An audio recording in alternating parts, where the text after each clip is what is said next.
Camilla Parker Bowles a beau avoir du mal à se faire une place dans le cœur des Britanniques, elle n'a jamais relâché les efforts. Passer derrière la regrettée Diana après avoir été longtemps la maîtresse de Charles n'a pas été facile à faire oublier. Mais depuis que Charles III est devenu roi, Camilla, elle, est reine consort et s'en sort plutôt bien dans son nouveau rôle. Mieux encore, elle vient d'hériter des titres du prince Andrew, en disgrâce. Camilla Parker Bowles devient en effet colonel des grenadiers gardes alors que le roi Charles III secoue l'ordre de la famille royale. Le père de William et Harry donne aussi à la princesse de Galles Kate Middleton le premier rôle dans l'armée.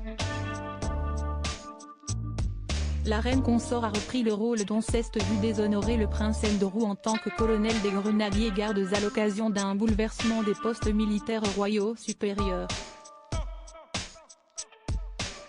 Alors que Kate Middleton est promue à son premier rôle dans l'armée, succédant à son mari en tant que colonel des gardes irlandais, le prince de Galles, lui, deviendra à la place colonel des gardes gallois. Kate a longtemps accompagné son mari au défilé de la Saint-Patrick des Irish Guards, distribuant des brins de trèfle, mais sera désormais le colonel du régiment à part entière. Cependant, il ne faudrait pas s'attendre à ce qu'elle porte un uniforme. C'est avant le Trooping the Colour de l'année prochaine que le roi Charles III a décidé d'annoncer ces changements majeurs. Cet événement marquera, rappelons-le, l'anniversaire officiel du souverain britannique depuis plus de 250 ans.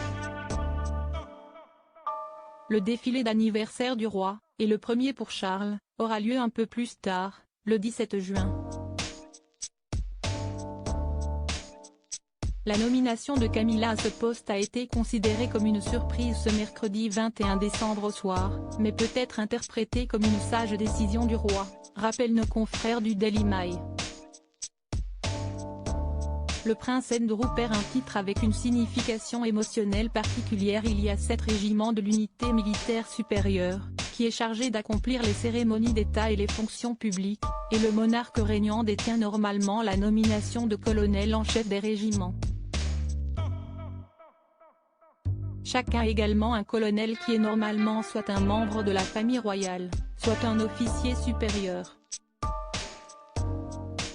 Andrew avait hérité du poste de colonel des grenadiers gardes de son défunt père, le duc d'Édimbourg, lorsqu'il a pris sa retraite de la vie publique en 2017.